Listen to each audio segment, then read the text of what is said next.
الحمد لله و الصلاة و السلام علی رسول الله. اما بعد، برادر به ما یک صورت کتاب قصص الانبیا را روانه کردند، ارسال نمودند و سوال کردند که آیا همین کتاب قصص الانبیا را خواندن درست است یا نیست. بارک الله فیکم. وقتی که به صفحه 4 این کتاب نظر میکنید، اولا موضوعش در اینجا این است که ذکر پیدایش کائنات و نور محمد صلی الله علیه وسلم در صفحه 4 و کمی پایانتر میبینید گویا که جابر ابن عبدالله از رسول اکرم صلی الله علیه وسلم پرسیدند که اولین چیزی که در این عالم خلق شد چیست؟ رسول اکرم صلی الله علیه وسلم میگویند که این نوری من هست. این نوری من هست، یعنی اولین چیزی که خلق شد گویا که نوری محمد صلی الله علیه وسلم است.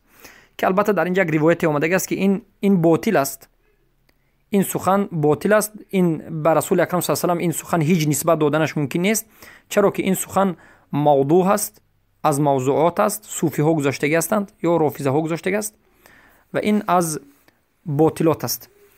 پس میگیم که قصص الانبیا را والله علم ابو حامد الغزالی نوشته است، غلات صوفی. عموما این کتاب صوفی ها است، خواندنش جایز نیست. البته به زبان تاجیکی چرا ترجمه شده است؟ چرا که تا امروز کسایی که در تاجیکستان این ملاهایی که هستند عادتا کتاب‌هایی که می‌نویسند یا ترجمه‌ای که می‌کنند کتاب‌های صوفی را می‌کنند، چرا که منهجشان منهج صوفی است. پس از این کتاب قصص الانبیا پرهیز کنید و به دیگر کتاب‌های اهل سنت و الجماعت که البته به زبان تاجیکی به خط کریلی هم وجود دارد، به خط فارسی هم وجود دارد، چنگ بزنید. بارک الله فیکم.